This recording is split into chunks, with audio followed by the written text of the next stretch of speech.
You gonna do it in one of these cups or? I was gonna do it in the foil dish, and just like put 2 out, Show the difference, and then do like whoa, yeah, making a bottle warmer epoxy cocktail. It does the job. It does do the job. You got them? Let's see what we got there. All right, incoming. Ooh, they've been wrapped. Cool. All right, so we're live. Got it coming in here. People filling in. Ting, ting, ting, ting, ting, ting, ting, ting, ting, ting, ting, ting. Kevin's in. All right. These are nice. Yeah, those are pretty nice. Wow. Should have used these last time. Yeah, right? Next raw build. What about that, did we have that isopropyl alcohol around here I did not bring that in here, actually. Is it in the, maybe go grab that? We're not doing anything crazy here yet. Man, 43 people. Nice. People coming in. Scott's in. Christina's in. Cool. All right.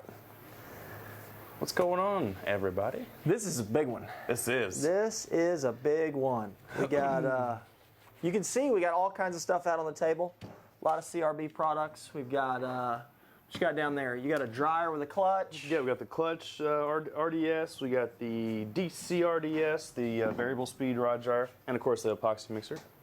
Nice. We've got the new. These are the metal reusable finishing cups. Cool. SMX. Really cool. SMX? SMX. Okay. I believe so. Cool. Those are the reusable mixing cups. Yeah. So for those that want to limit their waste, those are the good ones. We got them in 3 sizes. And then, you know, we got our regular foil dishes, which are a must-have. We got a couple different sizes of mixing cups here. We've got some finish. Is that the, yeah, that's the regular. I didn't know if you had snagged high build on me. Just the regular. Alcohol burner, of course. We got the heater. I know that's big for the people up in the Great White North right now. And we've got the bottle warmer out here as well. So we're going to do a couple demos. We're going to talk about some stuff. Oh, Of course. this guy. We got this guy. RBS Pro, the Power Wrapper. We got a bunch of different kits that are coming with this guy now. So we've got handle making kits on this one because you can turn some cork, turn some EVA. I know we got a guy out in Arkansas, Marshall, who does a lot of cool stuff. He's been sending me some pictures of him turning some cork and turning some EVA on that. And then, of course, you can wrap on it, and if you like it quick, you can finish on this bad boy and then just transfer it over to a triple dryer or a quad dryer on the wall or something. We'll talk about that a little bit. You know, low speed, high speed drying. I know that's a big topic. Big debate. Yeah, boys, big debate. Yeah, we did the show in what, into last year? Almost into last year. A month to the year. Well, you know, it's a great time to do it because we've got a lot of questions that come in about this stuff. Yeah. You know, especially with the weather changing. And you know, a lot of people are building fishing rods right now. They got to build them for, you know, little Timmy and Jimmy and Christmas presents. you know, Katie and Susie and all that for Christmas. So that's a big thing. So we appreciate everybody joining us on a Tuesday night. Hopefully everybody's coming in loud and clear. We did even beef up the internet because we knew that this was going to be a big one. Big show. So we've got 2 extra hamsters on the wheels in the back right now. They're pedaling their little hearts out, making sure we get all the bandwidth we can out of this place. So here we are. We're in the basement. Are you ready to kick this show off or what? Let's do it. What do you think, Nick? You ready? All right, let's go. There is nothing wrong with your television set. Do not attempt to adjust the picture. We are controlling transmission.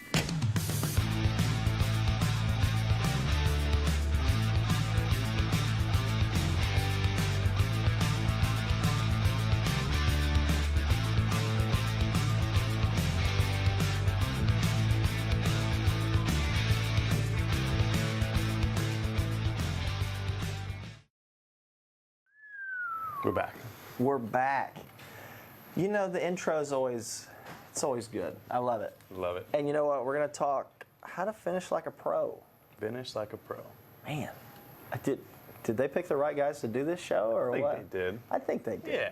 Well, we don't know. I'm sure there's, you know, some people out there in rod building land. They're going to do their best to stump us. So it's all good. It's all good. We had some questions coming in, you know, throughout the day, or the last couple of days, really. You know, when we put the stuff up on Facebook, people ask questions. And, of course, as always, keep them coming, keep them coming. We got guys working in the back that help filter those questions and get up here on the teleprompter.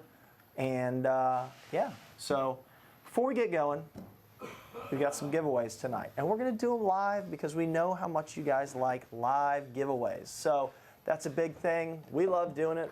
We know you guys love having it. So we're going to do a CRB Color Series multi-option kit. Grand prize. That's the grand prize. Big winner for that, CRB multi-option color series. And then we're also going to do 3 other winners that are going to get a Pro SK3 kit. That is a Pro Products Workshop Supply Kit. So that's going to have kind of just what you need for your supplies. You know, we got some finish, I think some brushes, some cups, and some different things like that. Probably also, I'll probably get Hunter's credit card out too. Maybe do some shopping. Maybe some shopping in the back. Maybe give some of the stuff out on the table away. You know, maybe a heater, maybe a tent, Bottle warmer. maybe a mixer, Lots CRB of good mixer. stuff up here. There's going to be some stuff. We're going to go shopping. You know, hey, we pulled it out of inventory. Might as well share the love. So. All right. So what do you want to do? You want to get this? You want to get this thing kicked off? You want to do that? Answer a couple questions. What do you think? Yeah. Well, so we'll start with Donnie's question here. Okay, What that's a is good the one. best, high speed or slow? That's going What to do you think? depend. So most people start off, you know, especially if you got an RDS rod dryer, you probably got a 9 RPM, that's pretty much standard across the board. Yep. What most people start with, and it's going to be super low speed. Yep. Now, one thing that high speed does really great is if you're struggling with those really precise, straight edges, you know, on the end of your guide wraps, higher speed you go, typically, it makes it easier to get a nice clean edge. Yeah. But I'd say for everybody just starting out, slower is going to be better because it allows you to, you know, take your time, not worry about, oh, it's spinning too fast, you know, did I cover that edge or, you know, anything like that. Yeah, because some people sometimes get a little nervous, you know, when like they're watching that rod go around kind of quickly. Right. You know, even though it's not really all that fast, it might be, you know, a little overwhelming. And it doesn't matter even if in the future you step up and start wrapping on this thing with the pedal mashed to the floor, you can always use an RDS 9. Right. Because you got to take it out of here for right now to then put it in a dryer. So even if you buy the kit, you know, the FSB2, that's probably the best overall starter thing that you can get going. And of course, the FSB2 comes with a lot of our kits, right? So if you're buying a kit for somebody, a rod kit, you know, when you get the whole deal, I guess the turnkey is what we'd call that. Right. You know, that's going to come with your RDS, and it doesn't matter if you want to start with if you just get the 9, you'll be able to use that forever and ever, because even if you wrap on higher speeds, or let's say you use the DCRDS, which you can dial it up, I think that goes from what, 60 all the way down to like a standstill? It's 45 to 60, and then all the way down is almost as slow as that little motor can turn. Yeah, exactly. So, but still, you're going to want to, if you only get one of those, you're going to want to maybe do some other rods, so you can always pull it out of that and go right into the RDS 9 that you've gotten in one of your kits, or that you've just got, you know, when you first started out. I still use them, you know. I've got a number of different turning speeds and motors, but you know, it ends up getting used quite a bit, more than you would think. So, yeah. Yeah, the short answer to that question would be, you know, start with a 9 or an 18, and then if you kind of get the hang of it, you want to really master it, especially with the clean edges, you can go higher speeds, DCRDS. I know ProKote has a couple of, you know, faster rod dryers, and of course the RBS Pro. You can even use your power wrapper, you know, as a to finish with. Of course. And then it can turn into a dryer as well. Yeah, for sure. Cool. All right.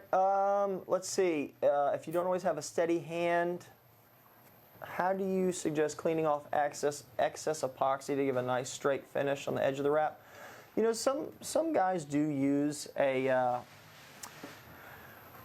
3M makes a pretty good tape. That's a painter's tape. You know, a lot of the times they call it like an edge lock technology or something.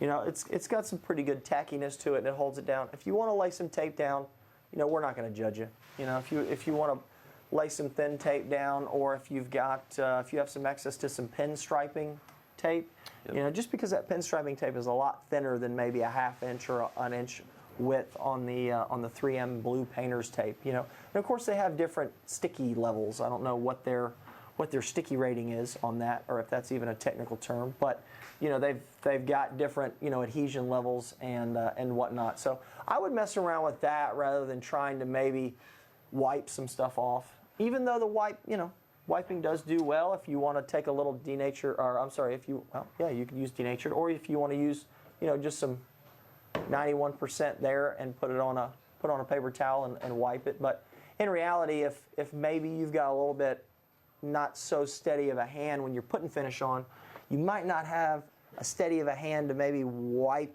around it. Right. So you might want to just go ahead and just lock your edge there with some tape.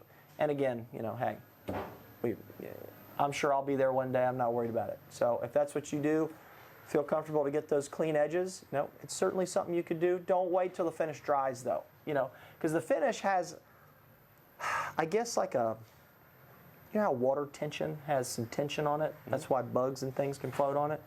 The finish is the same way. So if you do tape it off or you do something like that, you don't need to let it dry before you peel it off. You can go down the rod, put your finish on it, and as it sets up, it will create its edge. And then if you just peel it off a little bit and there's not a whole lot on that tape, you'll now create that edge. That epoxy is not going to then flow out off of it. Right. So you'll be fine there. You don't need to let it dry, because if you let it dry, then that's going to cause some other issues. It's not like you know, if you were to leave it on with spray paint or something and then peel it, you know, you don't want to let that dry either. So then you cause some cracking. So what you think? Good tip. What you think? What else we got? Cool.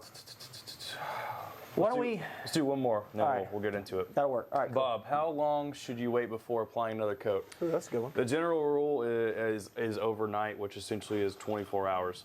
Now, you know, you can always... Your nights are 24 hours? You know what I mean, like overnight, you know. Yeah, I feel you. I don't know. I've had a few nights that I felt like were 24 hours. Okay, so. 12 hours. How about that? Is that better? Okay. Well, you said overnight. I'm just making sure. Yeah, I got you. So, but you could always. All right, enough of that. Yeah. You always could get up in the morning before you go to work. Yeah. Put a coat on, and then maybe when you come home from work in the afternoons, you know, it might still be a little tacky by then. Depends on what Sure. you use. If you use a high build, which dries a lot faster, Yeah. you know, you might be able to put that second coat on at night. Yeah. But if you use maybe like a, you know, a thinner or, you know, Yeah. Might want to let it roll a little longer. yeah, you might want to go the full overnight 12 hours. Yeah. Now, all jokes aside, though, I mean, you know, I've put a coat on at night, come back the following evening, 24 hours, and you know, just made sure it was clean and put another coat on. So, Yeah. I mean, we've even had guys that, you know, if you don't get your finish mixed quite perfectly and you put it on there, or let's say you're putting it in too cold of a room, Right. you know, or a guy's putting it in the basement with snow outside, it's only 62 degrees in that basement, and your finish sets up tacky. I mean, 3, 4, 5 days go by and it still doesn't set up. You can come back in, put some finish on it, make sure it's properly mixed, make sure it's at the proper temperature, and it'll seal it right off. I mean, I had to fix somebody's rod not too long ago that he had fished with it a little bit, and he was just like, I just don't feel comfortable because it's tacky, and it had been a week and a half, you know. Yeah. It's not the ideal situation, but, you know, we came back in, make sure it was properly mixed, make sure it was proper temp, you know, and let it roll, and then, of course, it fixed, seal it off, you know. Because that's a question we get all the time, too. You know, we get these, my finish is tacky questions, I'm telling you. And, you know, not to point fingers, right? Because we don't want to say like, well, you did this wrong and you did, you know, that's not always the case, right? Because we make mistakes, I make mistakes, I know he makes plenty of them, as well as I do. But the issue that can happen is, you know, this finish is a lot more sensitive. And when I say this finish, I just mean rod finishes in general. So Threadmaster and FlexCoat and ProKote, they're not as, I guess, bomb-proof to work with as maybe just a paste adhesive, Right. you know, like your Pro Paste. So you really need to make sure that, you know, you're drawing out equal amounts, or if you're measuring them in a cup, or however you measure them out, they need to make sure that they're equal amounts, and you really need to make sure that you're mixing them for long enough. You know, I'm somebody that mixes it for probably 4 to 5 to 6 minutes, and that's, you know, you can go a little longer than that. And you would be surprised actually how long 5 minutes is mixing epoxy. You know, most people are like, wow, I've been mixing this forever. It's been like 2.5 minutes. So as you're learning and all that stuff, for the newbies out there, you know, because we've all been there, set a timer. Just, you probably got your iPhone or your Android there with you. Just set a timer on it and mix it slowly. Don't get the egg beater out, you know, and whip it, but just slowly mix it and make sure you're mixing it long enough. And then for me, I like to pour it out in the foil dish, you know. So this foil dish or the new ones, you know, if we're trying to cut down on waste, which is a great idea for all of us anglers out there. I think there's too much trash out in the world anyway, so those are kind of a nice touch. But I always put it out in a dish like that rather than using the cups to mix out of. It just you spread that surface area out a little bit. It gives you a little more working time, and it helps you dissipate some bubbles because, you know, even though I have been mixing quite a few batches, you always get bubbles show up, and nobody likes bubbles. Yeah, best thing to do, especially with epoxy, is don't get into a rush, you know. Yeah. But so that's what's going to cause your, you know, either not mixing it properly or working in too cold of an environment. That's what's going to give your tackiness. So. But you can always fix that. You can fix it. Cool. All right. So you want to move on? Yeah, let's move on. We'll Let's answer show questions on the way. What you got? Let's show some. All right. So, in conjunction with talking about too cold of a room, Guffey, we're got a couple guys here, and we're using the bottle warmer. So we've got this thing on, and it's warm. Okay. So if we're going to heat epoxy, most of the time I like to heat it when it is separate, not when it is mixed together. If you heat it when it's mixed together, it will for sure kick. And this is pretty much just heating the epoxy so that it's not, you know, room temperature if you're in a cold room. A lot of people in the wintertime, you know, keep their house lower than the epoxy likes. Or if you're in a basement, you know, I know a lot of people have kind of a man cave or a she shed that's down in the basement. That's one of those deals that it gets cold down there, and if you don't turn them heaters on, this can all cause a problem. So I've got one bottle here that's been heating in the CRB bottle warmer. I'm going to turn this thing off so I don't forget. And all right, so this has been heating. This one is not. So I'm going to reach back out to my bartender days and see if I can't hit both of these at the same time. Gavi, we're going to try to show the different viscosities of when you heat your finish, or I'm sorry, when you heat each bottle and when you don't. So, you ready? We got the zoom up, boys? All right, perfect. And move this out of the way. All right, so my left hand has a warm bottle, and my right hand is, now granted, one is resin and one is hardener, but when we've tested these, the viscosities are pretty close, you know? So here we go. Let's see if I can hit these at the same time. So you can see how quickly that one wants to come out. I about dumped and just filled that whole thing. Almost did. Filled it right to the rim, boys. So that's it. That's a lot of finish. Yeah.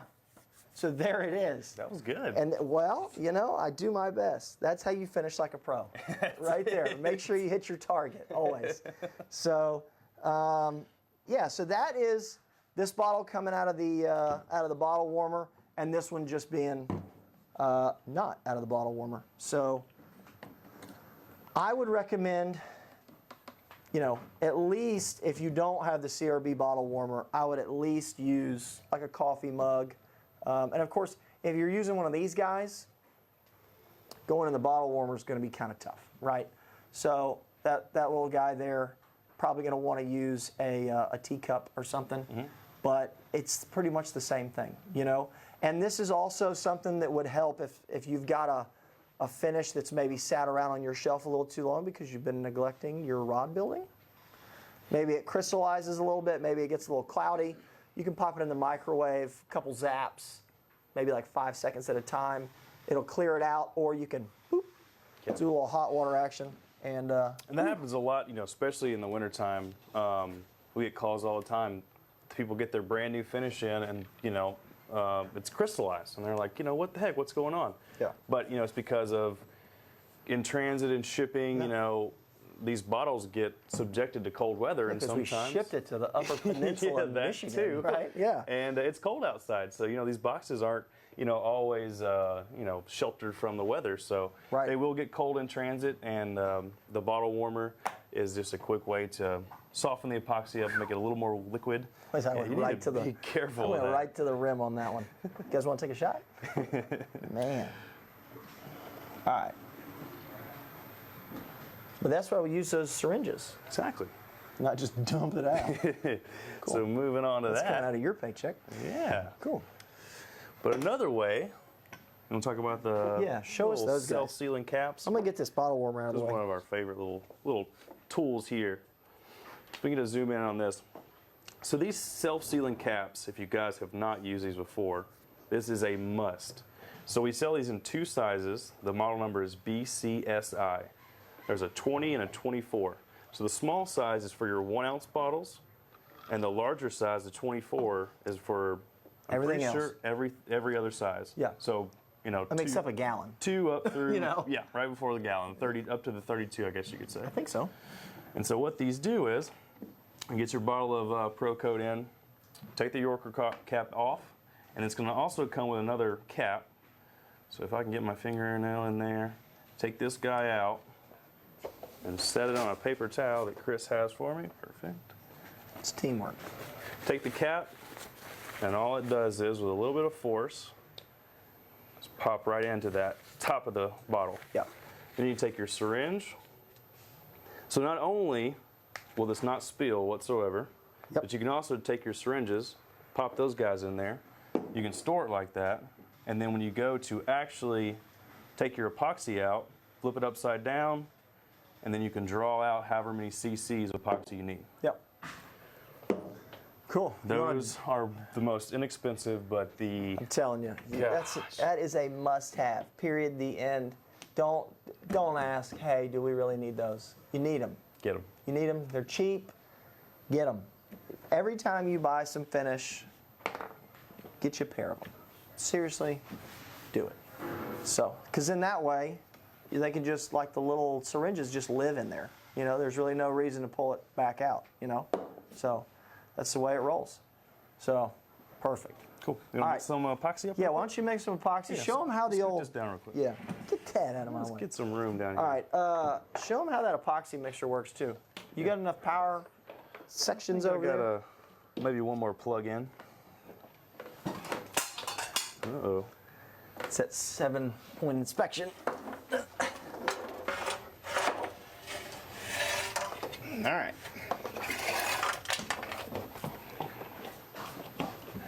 All right, well, let's first lots of start with... shelving here. Yeah, exactly. I took the elevator down. I'm sure that looked great on camera. All right. Fantastic. So we're going to start with, this is a 1 ounce mixing cup. I'm going to use these little guys right here. Okay. So we've got our ProKote. This is just the, we call this a medium build. Of course, we have our high build too. Just depending on what you like working with. I'm a medium build kind of guy. I am too. So all I do is, we've got our little caps we talked about before, the syringes. Turn it upside down, and what I always like to do is a minimum of 2 to 3 cc's per part. Yeah, I always go 3 because finish isn't all that expensive, and I always want to make sure that I've got enough. Plus, it's one of those deals that I'm comfortable working with 3 cc's, and it just always, I know what it mixes, I know how long it takes to mix it, I know what it looks like when it's fully mixed. It's just one of those habit things, you know. And that's why, especially even if I'm doing a repair, and sometimes I'll make sure that I'm doing maybe more than one repair at a time so that I use more of it and I'm not wasting too much of it. But I like to try to always mix the same amount. You know, if you just try to mix like 1 cc or like a half cc or something like that, there's just not enough to mix, and then you end up putting air bubbles all in it, and it's a disaster. So now that we have both of our parts into this mixing cup, I've got our little mixing rod here, the plastic mixing rod. And all I'm going to do is slowly, you're kind of folding and stirring. One thing you mentioned earlier is you don't really want to whip it up really hard. No egg beaters here. Because that's going to cause more bubbles. Yeah. And then you go around the cup, kind of, you know, that. real slow, back and forth. While you're doing that, Cindy's asking, what's the difference between high build and other? Cindy, so there's a number of different builds, we'll call it, on finish levels and all that stuff throughout the market. Some manufacturers have a light, some have a regular, some have a medium, some have a high. Typically, you either see a medium and a high or a light and a high.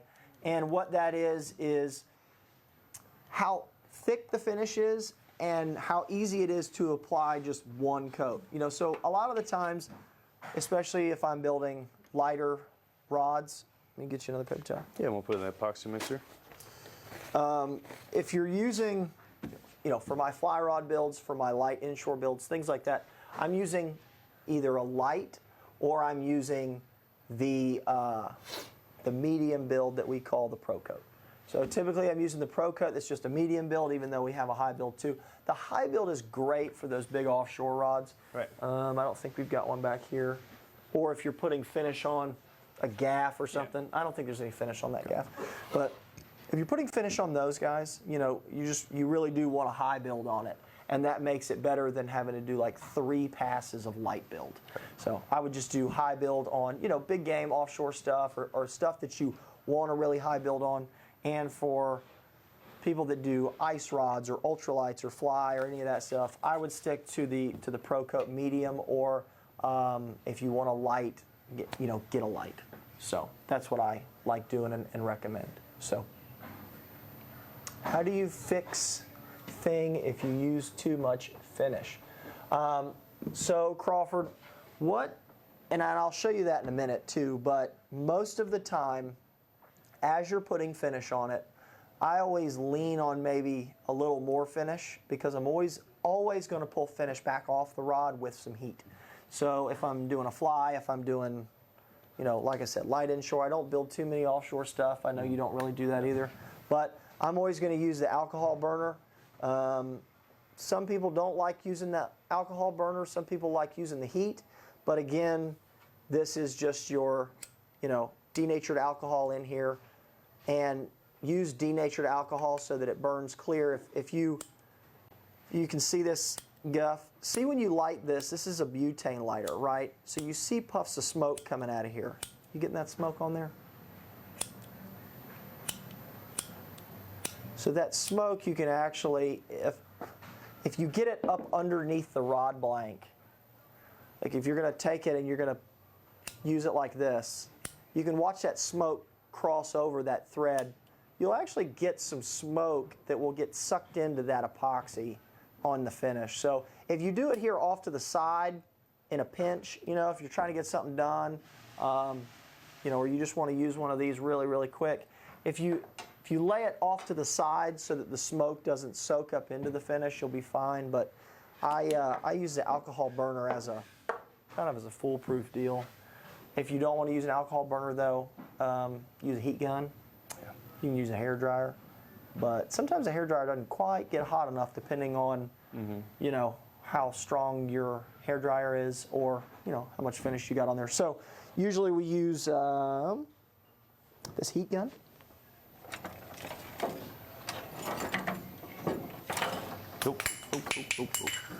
Usually we use one of these guys. So we use a heat gun. Start on the lower setting. There's usually 2 settings on these bad boys. So just like anything else, when you're using, when you're doing the heat shrink, or you're doing your American Tackle jig skin type stuff, your rod wrapped stuff, always start on the lower and move up from there. All right. So put this back down here.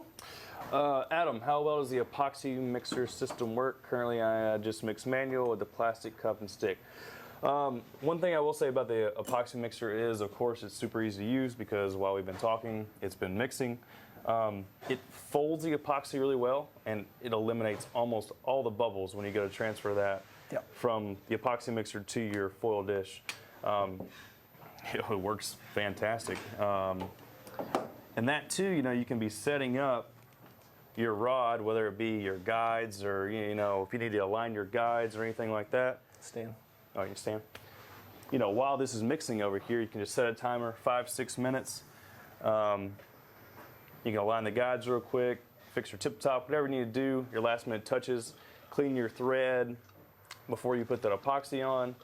Well, it's just a useful little tool. I would definitely recommend it. Yeah, absolutely.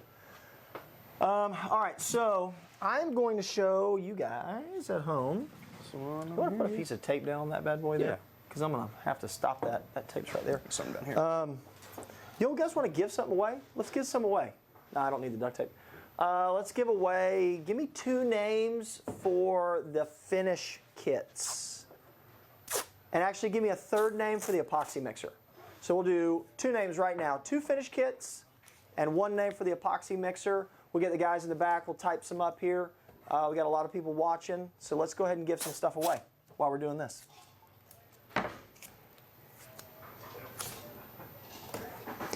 All right, you're all good. secure now. You want to turn me on there? Yep. Good to go. Cool. Now you ready for some epoxy? Yep. All right, so now this is done. We're gonna grab this Put cup. me in a Let me stop dish. this real quick. You stop that. Stop it right now. I don't know if you guys saw it, we did actually not mention it, but this does come with a mixing rod in here, which is what actually does a lot of the work for the epoxy mixer. So you take that guy out, I'm gonna put it over here. And then what we got for Chris is a foil dish. And all you do is take your finish, pour it in there. I'll let you take that cup. Ooh, that's nice. So what does that allow you to do, Chris? What's that foil dish do? All right, so the foil dish is going to give me a wider surface area to work there. And you can kind of see, Whoa! what we're going to do is just going to kind of make sure it spreads out a little bit. And I'm just walking it around. It's going to give me a wider surface area. It also allows those bubbles to help dissipate out of that. Because you can see in there, there is little bubbles. Most of the time what I do is just kind of give it a little hot air, kind of breathe on it like that.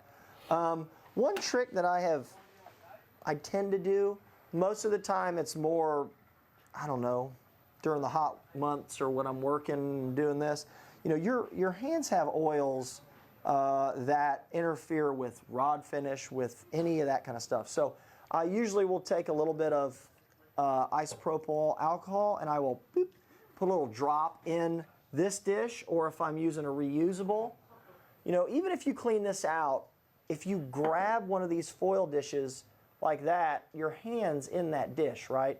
So I usually just take, you know, and then drop some in there, wipe it out with a paper towel, and then go from there. So that's just an extra little tip, because if you get that in there, that kind of makes a mess. So, all right, before we do this, we're going to give some stuff away.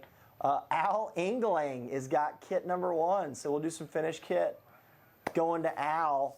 We got kit number 2, Cindy McKay. You've got some finish, got a little finish kit action coming your way. And then for the mixer, you guys always like to throw in the hard last names, don't you? All right, so Adam. What are we looking at? Omlid? Adam Omlid for a epoxy mixer. So, yeah. And he had a question, how do you determine which build to use on certain rods?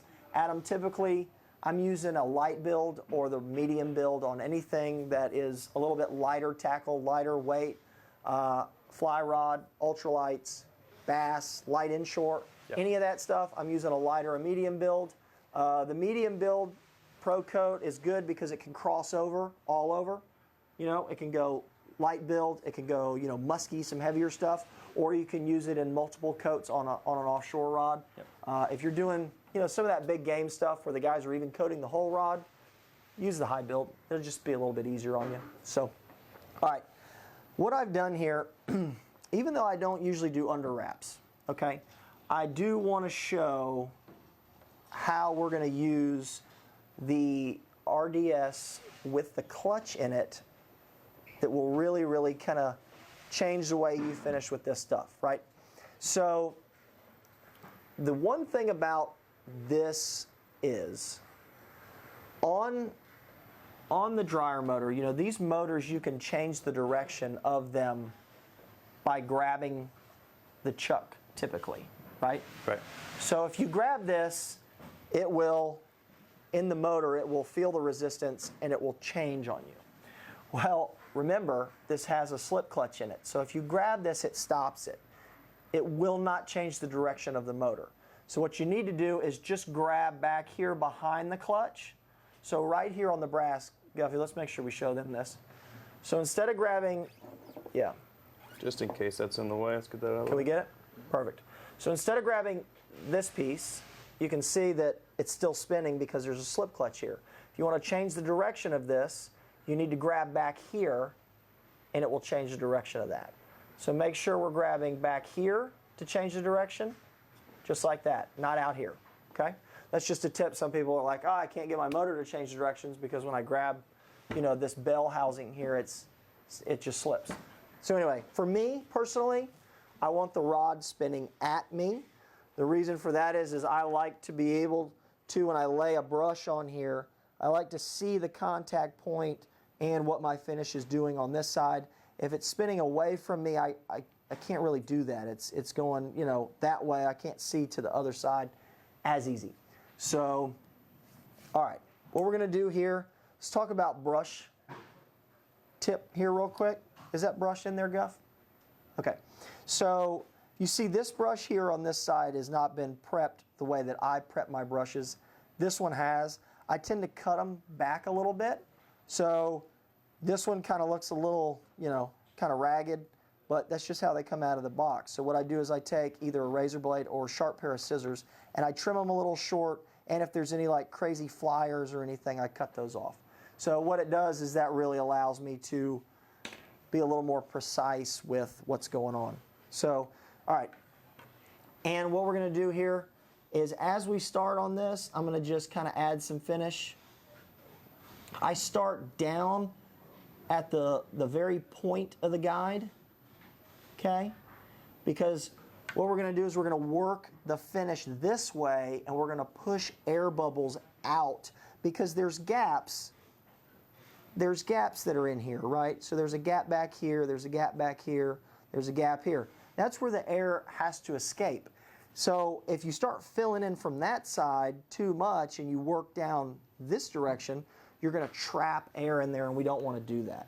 So as you can, you know, kind of add a little bit here, it'll work its way that way. Now, if you're dealing with regular nylon thread, this is not regular nylon, this is color fast. So I would, if I were you, because if you've got regular nylon on here, you're really going to, there's going to be a kind of a translucent effect to it, and you're going to be able to see the guide foot. You're really going to see bubbles if you get bubbles trapped in there. So as you start to get it in there, I might just touch it with a little heat here real quick. What that's going to do is that's going to actually make that finish run down into all those gaps. It'll help push out any air bubbles that are underneath the thread. So that's just something that I like to do. And then what we'll do is we'll just continue to work our way back this way. So just those are kind of the tips that I would say starting on some of this stuff. Now, as we're putting finish here, getting closer down to the wraps, I'm actually going to, I'll put my fist on the table like this, and then I'll use that as a steady rest, right? So and then I'll just lay the brush on that thread and let that finish come to me, right? So we're not getting crazy, we're not getting aggressive with it.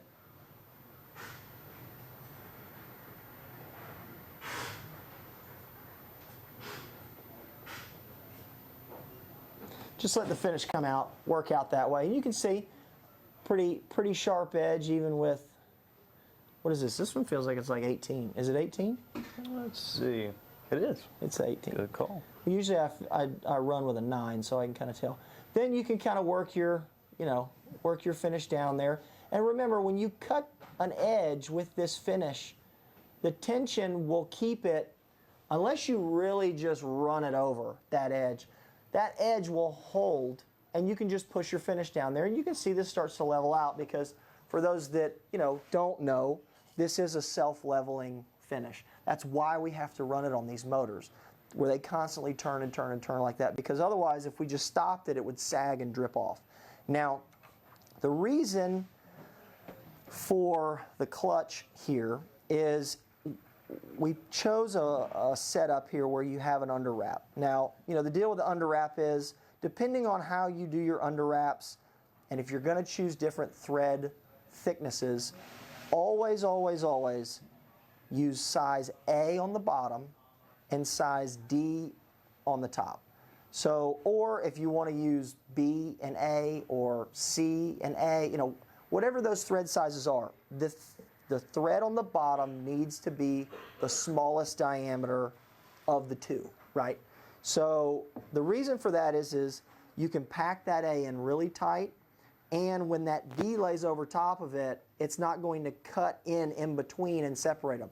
Now, if you've got the D on the bottom, then when the A comes in, it will knife in between the two, and it'll cause you some headache. Now, if you really do want to use size A on the bottom just because you have a specific color that you really like, just put a very skim coat of finish throughout the whole thing. So make sure you do all your under wraps, come in, do all of them in finish. You don't have to build them up thick. Just seal those threads, because if you don't seal those threads, again, the smaller diameter thread will cut into the larger diameter thread. Like I said, if you just have to use the opposite sizes that we recommend, typically we recommend smaller on the bottom, thicker on the top. If you've got to flip them, just because it's just one of those deals, you got to use it for a color or a certain thing, just make sure you put finish on it. So now let me show you here why we use a clutch. So I'm going to get some finish on the brush, and I'm just going to stop it, right? And I'm just going to kind of work that finish in there like this. We're making happy guides here. We're doing happy trees, happy thread, happy guides, and I can actually push it the other direction. Let it come back this way, okay? Load the brush back up. We're going to do this back side.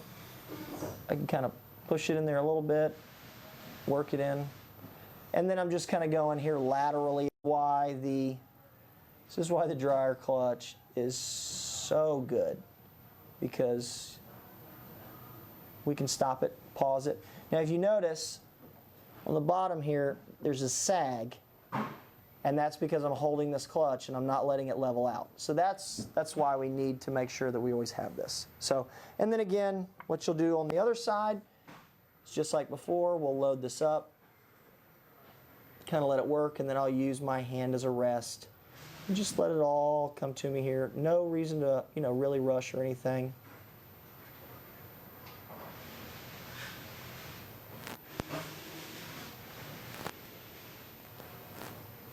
So that's it.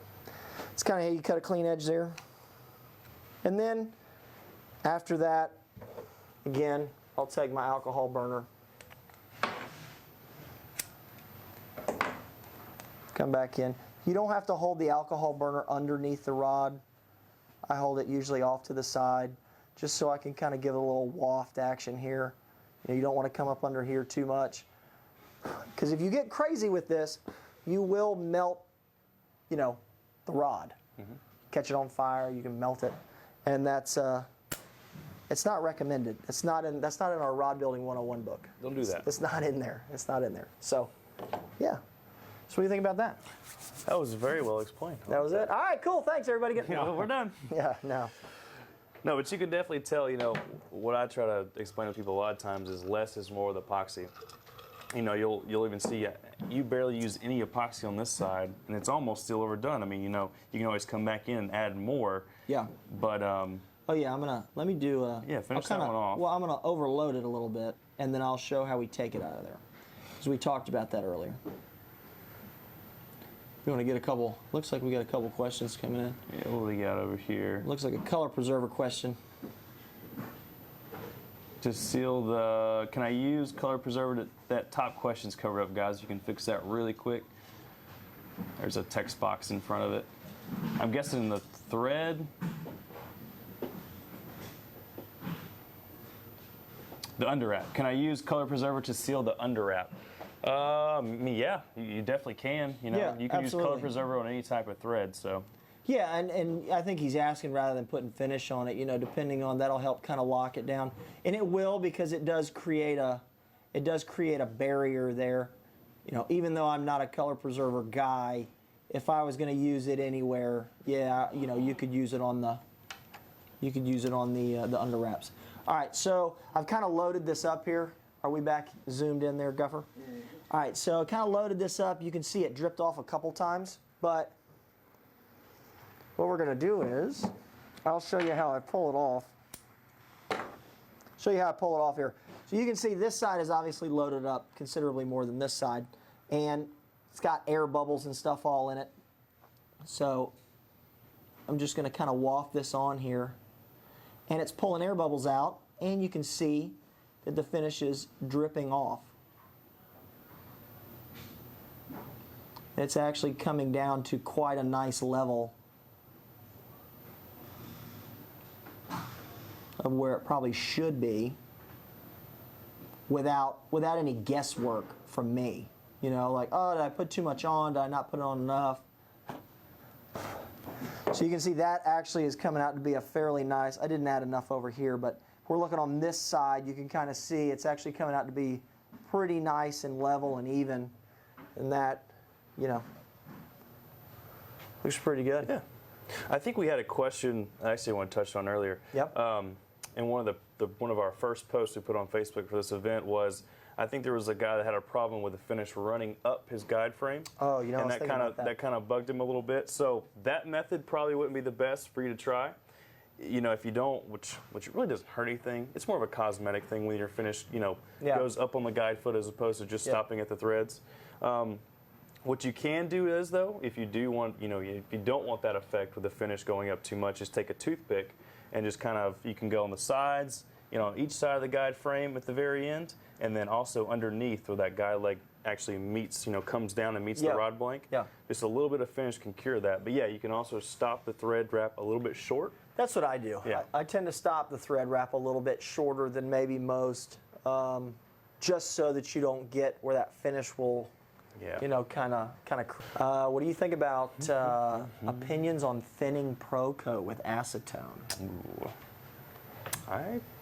I mean, we know guys that do it. You know, I don't particularly recommend it, but you know, there's plenty of people out there that thin it with a number of different things. You know, because I don't do it, I don't necessarily recommend any one particular, whether it's a paint thinner, whether it's an acetone, whether it's, you know, 7 or 8 different, you know, chemicals that are out there. Right. You know, you can certainly do it, but I just would use a thinner, you know, a thinner build, or work in smaller batches. If you worked in smaller batches, it'll stay thinner, you know, in the initial stages, run it through there and then mix it. I don't know. I don't like playing with some of those chemicals and things like that. Not saying that it's not doable. I just don't personally do it, and then it's... Yeah, rod finish is just such a delicate, you know. Yeah, it kind of is. To work with it, it's when you start adding other chemicals and other things, it gets a little tricky and can cause some bad effects to your epoxy. So. Yeah, it's just there's so much that, you know, that can go into it. So. What do you think? Should you coat the underwrap with finish before wrapping your guides? John, I think we touched. Joe, I think we touched on that a little bit. Coating your underwraps before your guides, that's based on what thread that you're going to use. So we always recommend using the thinner thread on the bottom with the thicker thread on the top. But if for some reason you either have to use the same diameter threads or you have to flip them because of a certain color that you just got to have, put a very thin coat on your underwraps before you wrap your guides and then put finish on it. You don't have to put a full coat of finish like when you actually finish, but you really do need to just kind of almost glue them together. You know, you just so that they just bond together so that you can wrap. So, yep. I've had problems getting a single foot fly rod guide to sit still while being wrapped. Suggestions. Ted, you can use our CRB micro guide bands. They are not only for micro guides, but also just single foot fly guides. They're basically the same size. So, and what I recommend usually is using more than one. Don't use just use multiples. Yeah, use 2 or 3 of them. They're very, very thin. So even on a small single foot fly guide, you can kind of stack those together. And because sometimes if you only use one, you're still going to have a little bit of movement on the very front of that guide foot. So, you know, you can even space them out a little bit or bunch them up real close, but try those micro guide bands. What else you got? Dennis, what build for a 10-weight fly rod? I'm still using medium or light. You know, I mean, even though it's a 10 weight, I'm still using medium or light build. I just, you don't need that extra. I mean, you're really, you can put quite a bit of heat on a fish with a 10 weight, but yeah, you're still using small components. You're not using like turbo guides. No, not enough to pop guides off of a rod because you're leaning on something. So maybe use 2 thin coats. Yeah, I just 2 or 3. I just don't like the extra weight of the extra epoxy. Yeah. So we got another text box on that top comment, guys. What do you think about that? Does the marbling pigment change the ProKote viscosity at all, and can I use high build with it? Don't we tend to use high build when we marble? I believe so. Because typically it's 1 coat. So yeah, I would probably go with high build with that. You can always come back over with a light or a medium build over top of that to give it a little more of effect. Yeah. But yeah, I'd probably recommend going with just high build to start with.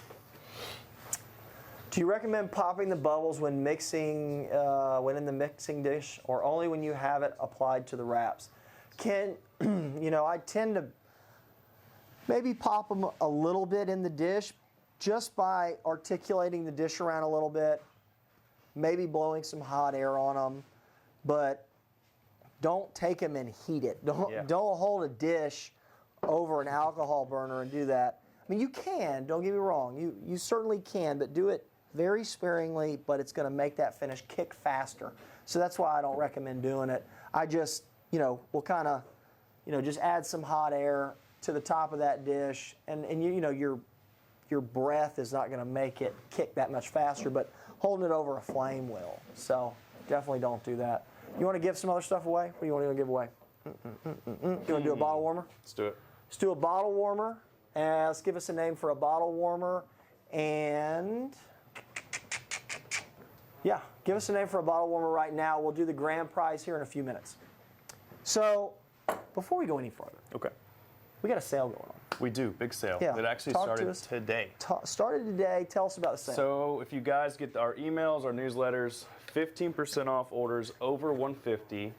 The code is 15MH18. 15MH18. And that goes through Thursday at midnight.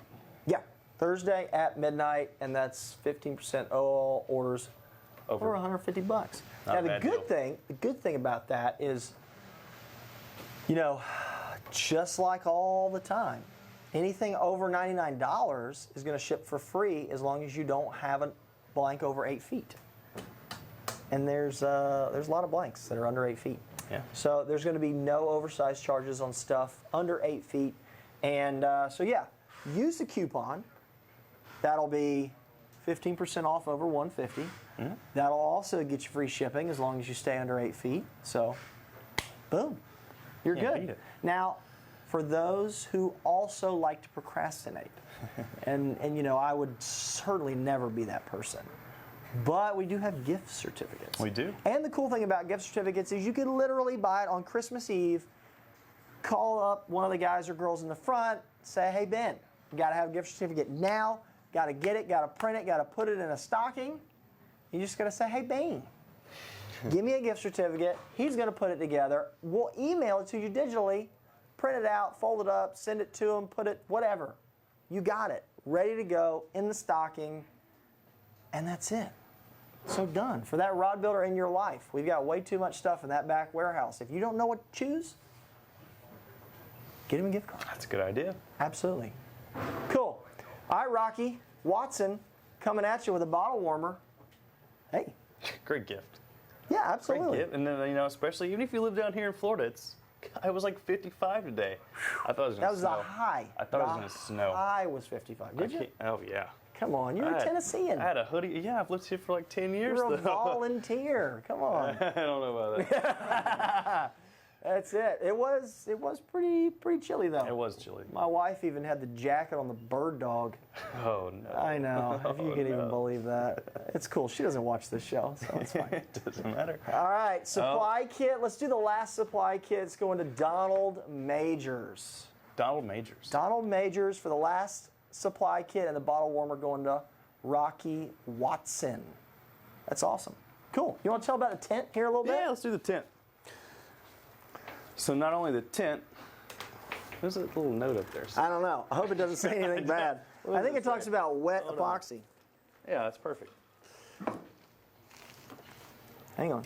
Yeah, I'm not going down yet. I know. Got a lot of finish over here.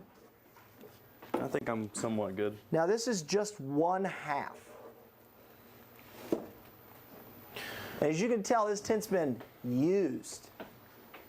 And the reason we use it here is because we get a lot of people that come into the shop. We get people that like to touch stuff. There's lint and dust, when we got the AC running, the heat running.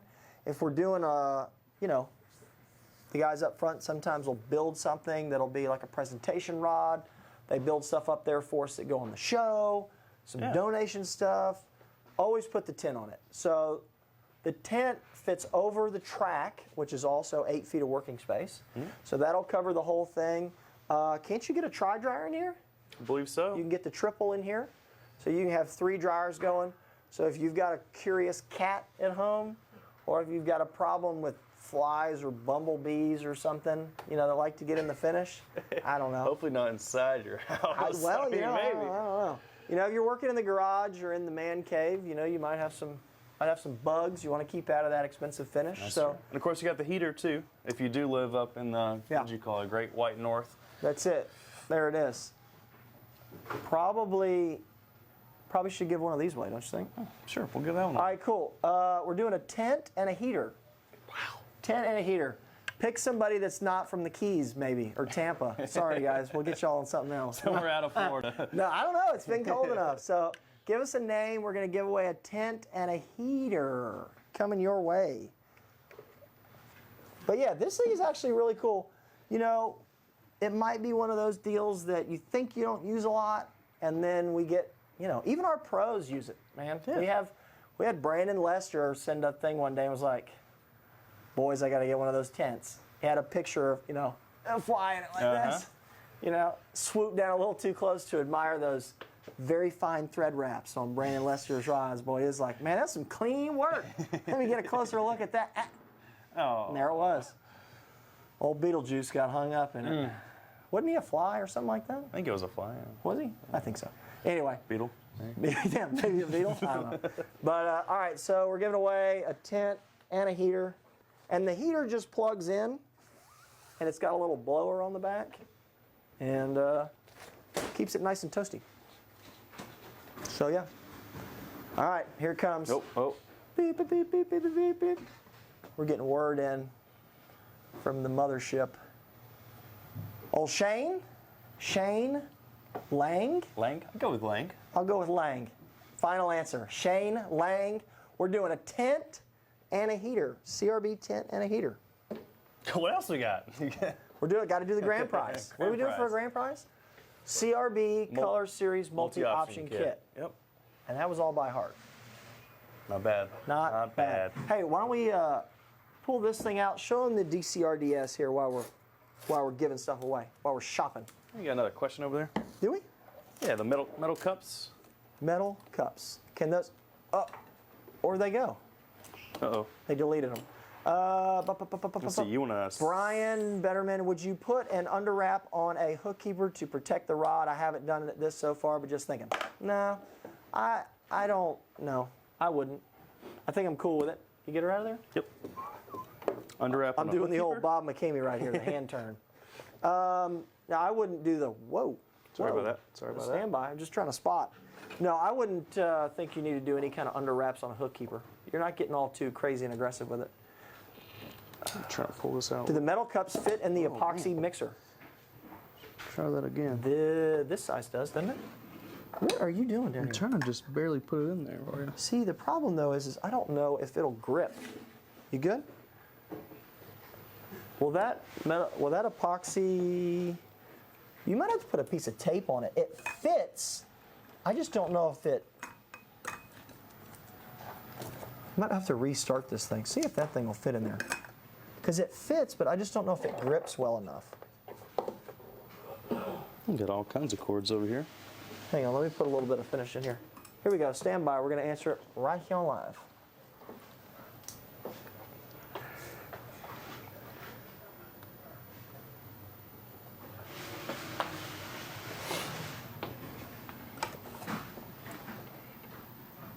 Uh-oh. Well, no, we're good.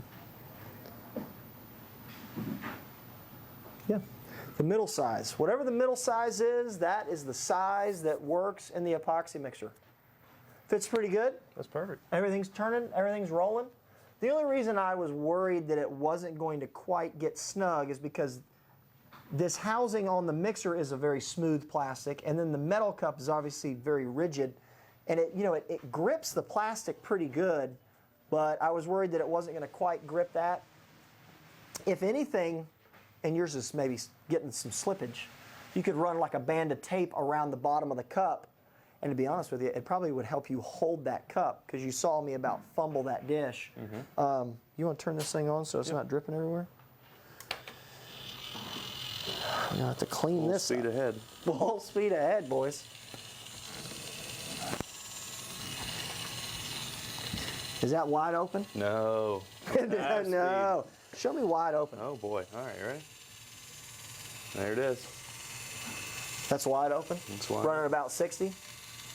Yeah, so the good thing about this is you can take it and really cut an edge on that. This is the DCRDS, and then dial it down there to a crawl. What you got? All right, so we're going to give away the CRB multi-option color series kit. Is going to Tyler Theed. You did pretty good tonight, yeah. Bet on that one? Tyler Theed, we're giving that. Yeah. So that is how slow the DCRDS goes. So that's, ooh. We in slow motion. Yeah, right? Yeah, that's pretty slow. Almost a stop. So that's the DCRDS, depending on how you want to run it. If you want to dial it up, dial it back, whatever works for you. So that's good. Gonna run it wide open again. Cool. Powerful little We'll be motor. slinging finish here in a minute. No, I think it's about 60, right? 40 to 60. 40 to somewhere in there? 60. Cool. All right, so yeah, that's the old DCRDS. Pull that bad boy out of there. That'll work. Yeah. You good? Or what? Yep. Pull it out? Pull it out. Give me the clutch again if you can. There you go. Yep. I want to show them on a decal here real quick.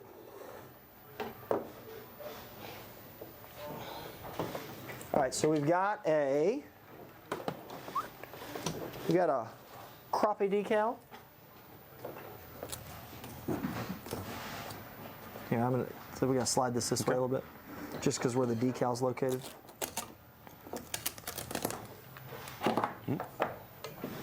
All right, got the decal right here, Guffer. Whoop. Off? Yeah. C. That good? All right, cool.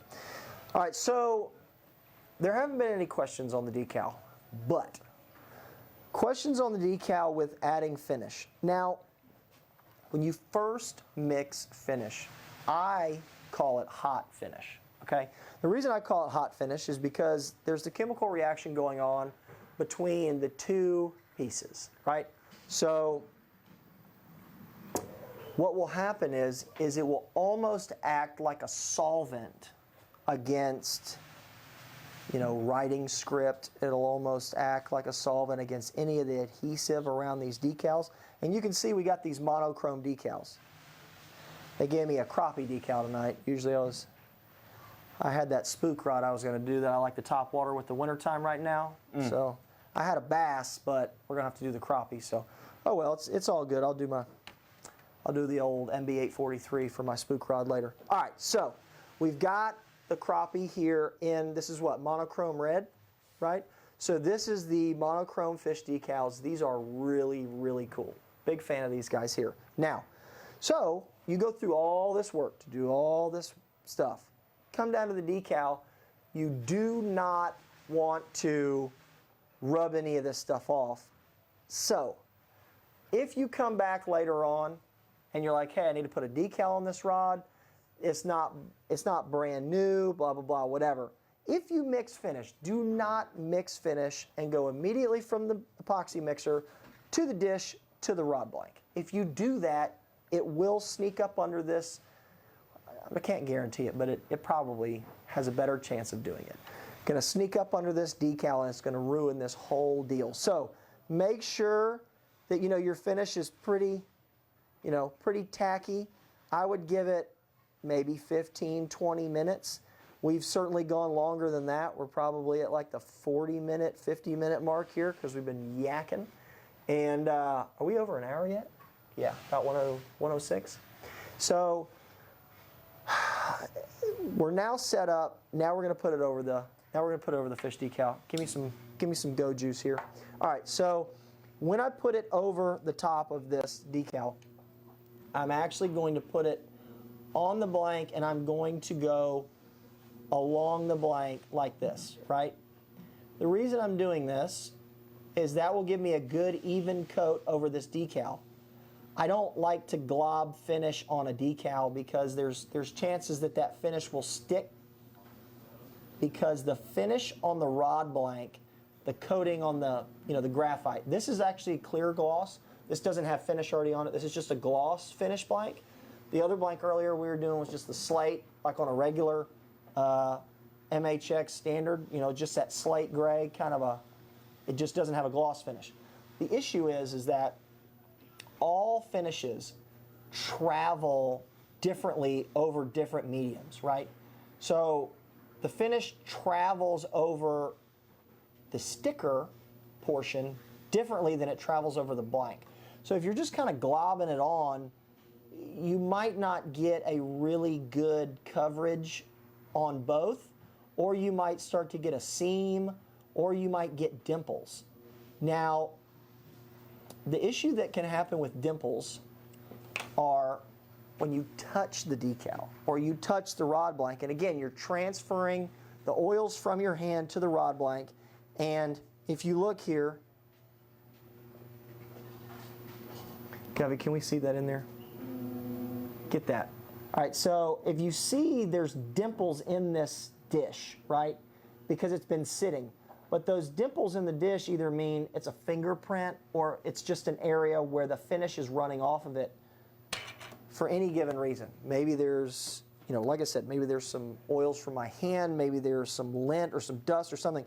The finish is running away from that.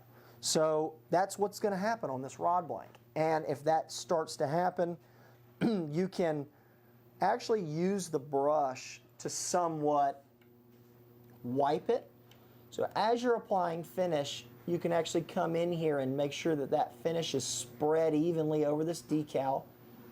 And then before I walk away from it, for the night or whatever, I always, add heat to it, level it all off, do that.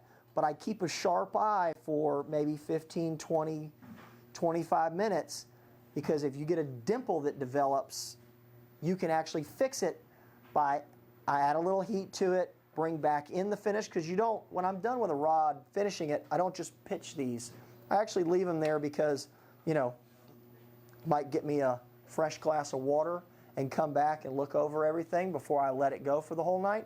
So if you start to get a dimple in there, you can actually add a little heat to it like you're going to level it out, and you can actually add a little heat to this dish. It'll bring it back a little bit to where you can work it. Put it in there and almost kind of massage where the dimple's at. And when you do that, you'll actually maybe wipe off and kind of pull that out, and then it'll reset itself, and then the dimple won't show. So that's just kind of a boo-boo fixer, you know, at the end. So, yeah. It's always good to save those before you hit those questions. It's always good to save those cups too. Yep. Either the cup that you mix the finish in, or obviously your foil dish. Don't toss that, not even immediately, but don't toss it at all until maybe the next day that you go back and look at your rod. Check that first. You know, you can actually use your finger and touch that epoxy to see if it's tacky or not. That's your first indicator if your finish is set up correctly, rather than actually touching the guide wrap, you know, and maybe leaving a fingerprint. Yeah, then you lose a fingerprint. Yeah. It's just like, oh, now we got to redo this. You can tell right away in that, in your foil dish whether your epoxy is set right or not. Yep. I was just answering Cindy's question there. Yeah, go ahead. I just did. Oh, perfect. Now, can you use the alcohol burner on the decal? Yeah, I use it on the decal. Don't get crazy aggressive, just like with anything else. But yeah, I use an alcohol burner pretty much over everything. You know, the only thing you have to be careful of sometimes if you're if you're down near the grip and that alcohol or the burner starts to get around the cork, it can put a little burn mark on the cork. Yeah, so yeah. I would just take and tape the cork. All you got to do is tape it up a little bit, and then when you're wafting, you know, try to make sure maybe that finish is up against a winding check or something like that. You know, you want to get, you know, the heat up past that and above it. You know, you just don't want to put any burns in that cork. So just run a piece of tape over that cork before you do that. So, yeah. All right, let's do one last question. It's that question's covered. Text up at box the again, top. boys. Yep. And we'll hit Joshua's question. What is a good way to add a decal to a cork handle? And if you can add finish to the handle, how would I do it on a split cork handle? Okay, so first of all, I would probably lay a finish down on your cork first of all. Yep. Then apply the decal over top, and then you want to apply another coat of finish. And Yep. you can add, especially on your top layer, you can add multiple coats to especially give that tech or that decal some depth to it. Looks like it's kind of floating in there. Yep. Guys do that with ice handles all the time. Absolutely. They do it all the time. So they'll just use a high build on that. Typically use a high build on the handle just because the cork has so many crevices and things like that. And sometimes they will use multiple coats anyway. But if you use a high build, then put your sticker down after it's dry, and then come back over it. You don't necessarily have to come back over it with a high build because you're not having to fill all the gaps and stuff and the voids in the cork. But it's not a bad idea. Yeah. So, and it would just be the same thing, you know. Add it over there, use the heat, kind of level it out, and let it go. So, yeah. Now, the interesting thing about that, I will touch on this here real quick. Okay. If you're doing it on a cork handle, whether it's on a butt or a full grip or something like that, remember the rod butt is going to be in the dryer, okay? So if you know this ahead of time, that you're going to be doing it on a full grip or you're going to be specifically doing it on a fighting butt, because if you're doing it on a split grip, like you said, maybe you're doing it on the butt, maybe you're not, maybe you're only doing it in the split grip, but just keep in mind that you got a fighting butt that you got to deal with that might be in this here. So what most of the guys do is they punch a hole in that fighting butt, okay? So punch a hole in the fighting butt and then use a sleeve that actually travels up inside of the rear of that blank. You can use our blank extension tool. You want to get that bad boy there? So you use this guy. So all right, we'll just do this in case. Here, shut that off. All right, so let's say that this is your fighting butt that you want to add finish to, right? So we've punched a hole in it, and then we're actually going to travel that inside of it. Sometimes this one is actually a pretty good size inner diameter. Just arbor it, add a couple pieces of tape here, run that blank extension tool inside of it, and then the blank extension tool slides right inside there. And then, of course, like I said, that's just not quite big enough there, but it will if you arbor it up a little bit. So then you can apply finish, shut that off. So then you can apply finish to the butt, but you will be left with the end here. So when you're left with the end, you can mix some finish up. You can actually plug this in, and you can do something decorative, you know. Either if you want to leave that open and then use one of our, what is it, MHBC, that butt cap thing. The trim ring with the cap on the so end. we have an MHBC that has a trim ring and a butt cap that you can glue into the back there that'll give you a nice little decorative thing. with your finish over the top of your fighting butt. Or what you can do is, if you maybe want to put something in there. I mean, some guys I've seen use like a coin. I've used a coin in the back of this thing before. You just kind of inlet it and set it in there. Or if you just want to fill it, maybe take some sawdust or maybe some cork shavings if you're using a cork one, mix it in with some Pro Paste and pack it in there, and then take it and you can put some finish in a dish like this and dip it in there, and then turn it upside down, stand it up, do some rotating, things like that, and that will kind of help create that dome encasement there that you need. So that would be, one of those real short answers to the question. But yeah, so keep that going. Cool. Kenneth, Roll Tide. Okay, I don't know. I would say go Knights for that one, man. You got UCF going to the Fiesta Bowl. LSU, big game. Big game. That'll be a good game to watch. Now, granted, don't get me wrong. The Tide and the Sooners, right? Yeah, Oklahoma got a Heisman Trophy winner playing Alabama. It's just a good time to be a college football person. That's all there is to it. Looks like, should you add finish over the winding? I don't know what that says. Mass, can y'all move that little dealie there for me? Winding check. Maybe winding check? Yep. Check. Yeah, you can put finish over the winding check. The only one that you really kind of can't is don't put finish over the top of that silicone one. Slide off. Yeah, it'll just slide right off. Just butt it right up to it, I don't typically run a bunch of finish on top of any winding checks. So I would just bump it right up to it. So, all right, cool. You want to scroll down there, guys, and let us see all the winners one more time? All right, cool, that works. All right, so I think that's about it. I think that covers it. I think it does. And if it doesn't, I know we got a lot of comments in there. We can see them filing in. We will certainly get to it tomorrow. We all jump in there. Guffey jumps in there. Taylor, Bob, we all get in there. We all answer some questions. Hit us up on Facebook if you've got any questions. Make sure, if you're going to order before the 13th at midnight, that's Thursday, the code is 15MH18. And that gives you 15% off orders of $150 or more.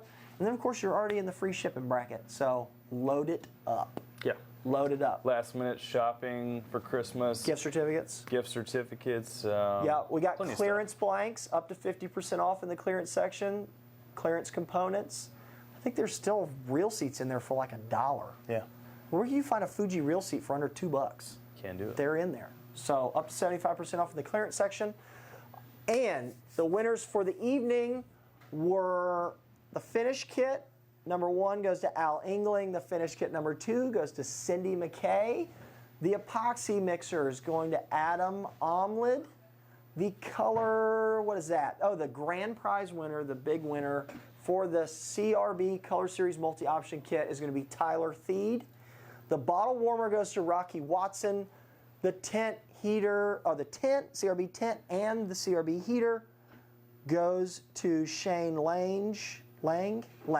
Shane Lang, I think. And then the supply kit, last supply kit, goes to Donald Majors. Awesome. Man, I hope you can afford all that. I'm telling It's you all what. on me, isn't it? All on Hunter, man. Big money McCamey right there, boys. Well, we had a great show tonight. We definitely want to thank all of you guys for viewing. It was a huge showing tonight. We really appreciate that. Yeah, we appreciate it. That's why we try to do the finish show here at the end. And for those that maybe tuned in a little late, this will always be on replay here on our Facebook page. Nick, you put it on YouTube. He does a good job there, making sure everything fits well, gets it up on YouTube. Of course, we answer plenty of YouTube questions throughout the week, so that's the thing. So just make sure you guys jump in that clearance section, take advantage of that sale going on, grab a gift certificate for your favorite rod builder, and congratulations to all those winners. We had a huge audience tonight. We can't thank you guys enough. Absolutely. And let's see, it's almost 8 o'clock, and we still got people in the back pulling orders. I don't know if y'all can hear them back there, but they're putting stuff on the belt and getting stuff out. So we're doing our best, and we really appreciate y'all's business, especially during the holiday season. Absolutely. I don't know if we're going to get back to you before Christmas. You know, big Festivus this year. Maybe we'll sneak in a quick show here before Santa comes to town. But if not, we will see you guys in 2019. I can't believe it's crazy. 2019, I can't believe that. That's nuts. But anyway, thank you guys for watching. Hope we added a few tips so you guys could finish like a pro. And until next time. Until next year, maybe. That's it. For Hunter McCamey, I'm Chris Adams. We're in the basement. Let's go eat some of Mom's lasagna. Let's do it. I'm starving. Perfect.